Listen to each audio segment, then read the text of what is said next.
ព័ត៌មានទី1នេះគឺជាសេចក្តីរាយការណ៍របស់ទីភ្នាក់ងារសារព័ត៌មាន AP របស់សហរដ្ឋអាមេរិកបើយោងតាមសេចក្តីរាយការណ៍របស់ទីភ្នាក់ងារសារព័ត៌មាន AP បានឲ្យដឹងថា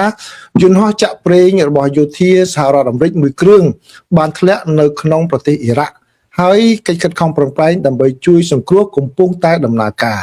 នេះបើយោងតាមបញ្ជាការកណ្ដាលរបស់សហរដ្ឋអាមេរិកបានថ្លែងឲ្យដឹងនៅថ្ងៃប្រហ័សនេះបាននៅប្រហ័សនេះគឺមកនៅសហរដ្ឋអាមេរិកនេះគឺបានន័យថាពេលព្រឹកថ្ងៃសុក្រមកនៅក្នុងប្រទេសកម្ពុជាហើយណាបាទយន្តហោះប្រភេទ KC-135 គឺជាផ្នែកមួយនៃប្រតិបត្តិការប្រឆាំងនឹងអ៊ីរ៉ង់ប៉ុន្តែការធ្លាក់នេះមិនមែនដោយសារតែការបាញ់ប្រហាររបស់សត្រូវឬក៏ការបាញ់ប្រហាររបស់សម្ព័ន្ធមិត្តនោះទេនេះបើយោងតាមសេចក្តីថ្លែងការណ៍របស់យោធាបញ្ជាការកណ្ដាលសហរដ្ឋអាមេរិកដែលត្រួតពិនិត្យទៅលើតំបន់មជ្ឈិមបូព៌ានិងអាហ្វ្រិកនោះបាននិយាយថាយន្តហោះចំនួន2គ្រឿងមានជាប់ពាក់ព័ន្ធនឹងឧបទ្ទវហេតុនេះហើយមួយគ្រឿងបានចុះចតដោយសុវត្ថិភាពនិងមួយទៀតបានធ្លាក់នៅភាគខាងលិចនៃប្រទេសអ៊ីរ៉ាក់បញ្ជាការកណ្ដាលបានពិពណ៌នាអំពីយន្តហោះចុងក្រោយនេះថាជាការខាតបង់មួយមន្ត្រីអាមេរិកម្នាក់ដែលបាននិយាយក្នុងលក្ខខណ្ឌមិនបញ្ចេញឈ្មោះដោយមិនចង់ពិភាក្សាអំពីស្ថានភាពនោះបាននិយាយថាយន្តហោះមួយទៀតដែលពាក់ព័ន្ធនោះក៏ជាយន្តហោះដឹកប្រេងប្រភេទ KC-135 ផងដែរបញ្ជាការកណ្ដាលបាននិយាយនៅក្នុងសេចក្តីថ្លែងការណ៍មួយថាព័ត៌មានបន្ថែមនឹងត្រូវផ្ដល់ជូននៅពេលដែលស្ថានភាពវិវត្តបន្ថែមហើយគឺបញ្ជាការដ្ឋានកណ្ដាលនេះសូមការអត់ធ្មត់សិនដើម្បីប្រមូលព័ត៌មានឲ្យបានលម្អិតបន្ថែមទៀតនិងផ្ដល់ភាពច្បាស់លាស់នៅព័ត៌មានដល់ក្រុមគ្រួសារនៃយោធិនទាំងនោះយន្តហោះដឹកប្រេងនេះគឺជាយន្តហោះទី4ដែលត្រូវបានគេទទួលស្គាល់ជាសាធារណៈថាបានធ្លាក់ដែលជាផ្នែកមួយនៃប្រតិបត្តិការរបស់យោធាសហរដ្ឋអាមេរិកប្រឆាំងនឹងអ៊ីរ៉ង់កាលពីសប្តាហ៍មុនយោធាក៏បានបញ្ជាក់ថាយន្តហោះចម្បាំងអាមេរិក3គ្រឿងត្រូវបានបាញ់ទម្លាក់ដោយអចេតនាដោយការបាញ់ប្រហារហើយព័ត៌មានទី2នេះគឺសារចេញពីមេដឹកនាំកម្ពុជារបស់ប្រទេសអ៊ីរ៉ង់បាទក្រោយពីមានសេចក្តីរាយការណ៍កាលពីម្សិលមិញច្រើនមកថាគាត់ដូចជាបាត់ស្ងាត់សូមជើងមិនលឺសំឡេងទៅថ្ងៃនេះគាត់បានចេញសារមួយយ៉ាងខ្លាំងក៏ប៉ុន្តែមិនមែនអានដោយខ្លួនឯងឬនិយាយដោយខ្លួនឯងទេឲ្យអ្នកកាសែតអានបាទមេដឹកនាំកម្ពុជាថ្មីរបស់អ៊ីរ៉ង់គឺលោក Mojtaba Khamenei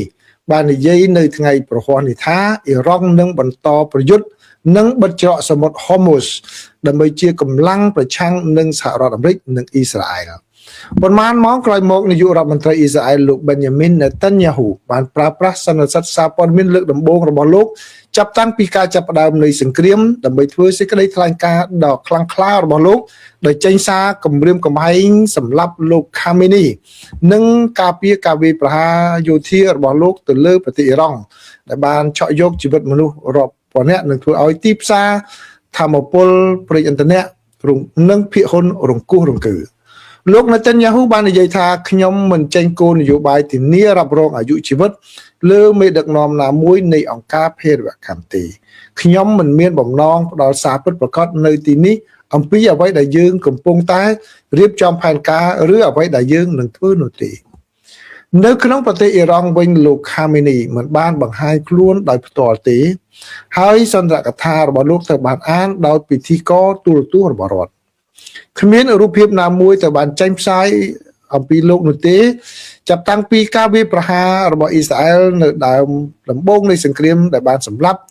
ក្រុមគ្រួសាររបស់លោកជាច្រើនរួមទាំងឪពុកនិងភរិយារបស់លោកផងដែរសេចក្តីថ្លែងការណ៍របស់លោក Khamenei បានអំពាវនាវដល់ប្រទេសជិតខាងរបស់អ៊ីរ៉ង់ឲ្យបិទមូលដ្ឋានទ័ពអាមេរិកនៅលើទឹកដីរបស់ពួកគេហើយបានព្រមានថាអ៊ីរ៉ង់នឹងបន្តកំណត់គោលដៅវាយប្រហារទៅលើទីតាំងមូលដ្ឋានយោធាទាំងនោះបាទព័ត៌មានទី3នេះគឺជាការវិវត្តនៅផ្ទៃក្នុងសហរដ្ឋអាមេរិកនៅថ្ងៃប្រហ័សនេះបាទគឺបានន័យថាពីចូលពេលព្រឹកព្រលឹមម៉ោងថ្ងៃសុក្រនៅសហរដ្ឋអាមេរិកនៅប្រទេសកម្ពុជាទៅហើយគឺហេតុការណ៍ទី1មានបរិមម្នាក់បានបើករថយន្តបុកចូលទៅក្នុងសាលប្រជុំសាសនាយូដាមួយកន្លែងនៅរដ្ឋ Michigan នៅថ្ងៃប្រហ័សនេះដោយបង្កឲ្យមានអគ្គិភ័យដែលជាហេតុការណ៍មួយដែលក្រុមអ្នកស៊ើបអង្កេតកំពុងស៊ើបអង្កេតថាជាការវាយប្រហារដែលមានគោលដៅសម្ដៅទៅលើសហគមន៍ជីវីវហ្នឹងគឺអ៊ីស្រាអែលលោក Michael Borchardt នាយរងនគរបាលស្រុក Oakland បាននិយាយនៅក្នុងសន្និសីទសារព័ត៌មានមួយថា ជនល្មើសត្រូវបានគេឃើញថាស្លាប់នៅក្នុងរថយន្តបន្ទាប់ពីឆ្មាំសន្តិសុខបានបាញ់មកលើគាត់ក្នុងអំឡុងពេលវាយប្រហារទៅលើវិហារអ៊ីស្រាអែលនៅ West Bloomfield លោកបានបន្ថែមថាសន្តិសុខម្នាក់ក៏បានរងរបួសប៉ុន្តែកុមារនិងបុគ្គលិកនៅក្នុងសាលប្រជុំសាសនាយូដាមិនបានរងរបួសទេអ្នកស្រី Jennifer Runyan ភ្នាក់ងារពិសេសទទួលបន្ទុកការិយាល័យ Detroit របស់ទីភ្នាក់ងារស៊ើបអង្កេត FBI កំពុងស៊ើបអង្កេតការវាយប្រហារនេះថាជាអំពើហិង្សាដែលមានគោលដៅទៅលើសហគមន៍ជីវិតព័ត៌មានលម្អិតអំពីការវាយប្រហារនេះមិនមានច្រើនទេនៅថ្ងៃប្រហ័ននេះហើយហេតុផលមិនច្បាស់លាស់ផងដែរមន្ត្រីបាននិយាយថាមិនមានការគំរាមកំហែងសកម្មដល់សហគមន៍នោះទេប៉ុន្តែមិនទាន់បានបង្ហាញអត្តសញ្ញាណជនល្មើសឬបញ្ជាក់ថាគាត់មានអាវុធដែរឬទេឬថាតើអគ្គិភ័យនោះបានចាប់ផ្ដើមដោយរបៀបណាហើយតើគាត់ស្លាប់ដោយរបៀបណានោះទេដូច្នេះព័ត៌មានលម្អិតអាចនឹងដឹងនៅពេលក្រោយនៅក្នុងហេតុការណ៍មួយទៀតមនុស្សម្នាក់បានស្លាប់និងពីរនាក់ទៀតរងរបួសនៅក្នុងការបាញ់ប្រហារនៅសាកលវិទ្យាល័យ Old Dominion ដែលកំពុងទៅបានស៊ើបអង្កេតថាជាការវាយប្រហារភេរវកម្មនេះបើយោងតាមការបញ្ជាក់របស់មន្ត្រី FBI នៅថ្ងៃប្រហ័សនេះលោក Dominic Evan ភ្នាក់ងារពិសេសទទួលបន្ទុកការិយាល័យ FBI ប្រចាំតំបន់ Norfolk បានបញ្ជាក់ថាការបាញ់ប្រហារនោះគឺលោក Mohammed Balojola អតីតទាហានឆ្មាំជាតិបានសារភាពថាមានទោសពីបទរៀបចំផែនការវាយប្រហារភេរវកម្មលើទឹកដីសហរដ្ឋអាមេរិកហើយត្រូវបានកាត់ទោសឲ្យជាប់ពន្ធនាគារក្នុងឆ្នាំ2017មន្ត្រីមិនទាន់ចេញផ្សាយព័ត៌មានជាផ្លូវការអំពីអត្តសញ្ញាណជនរងគ្រោះឡើយលោក Jalos ដែលត្រូវបានបញ្ចប់ពីការងារកងឆ្មាំជាតិដោយកិត្តិយសក្នុងឆ្នាំ2015បានសារភាពថាលោកមានទោសកំហុសក្នុងឆ្នាំ2016ពីបទគប់គិតជាមួយសមាជិកម្នាក់នៃក្រុម ISIL ដែលជាអង្គការភេរវកម្មដែលមាននិយមកណ្ដាលហើយនៅតំបន់មជ្ឈិមបូព៌ានិងអាហ្វ្រិកសមាជិក ISIL នោះបានភ្ជាប់លោក Jalos ទៅនឹងប្រភពមួយនៅសហរដ្ឋអាមេរិកតែអ្នកនោះបែរជាអ្នកផ្ដល់ព័ត៌មានឲ្យ FBI ចាប់ខ្លួនគាត់កំណត់ត្រាតាមអនឡាញពីការិយាល័យពន្ធនាគារបង្ហាញថាលោក Jalos បានចាកចេញពីមន្ទីរឃុំឃាំងក្នុងខែធ្នូឆ្នាំ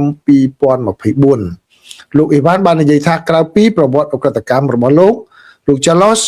គឺការិយាល័យ FBI ក៏កំពុងស៊ើបអង្កេតការបាញ់ប្រហារនេះថាជាការវាយប្រហារភេរវកម្មផងដែរពីព្រោះលោក Jalos បាននិយាយថាអាឡាអាក្បាព្រះអាឡាជាព្រះដ៏អស្ចារ្យមុនពេលដែលបើកការវាយប្រហារនោះលោក Jalos បានបើកការបាញ់ប្រហារមួយសន្ទុះមុនម៉ោង10:49នាទីព្រឹកនៅក្នុងថ្នាក់រៀនមួយក្នុងសាល Constant របស់សាកលវិទ្យាល័យអ្នកនាំពាក្យរបស់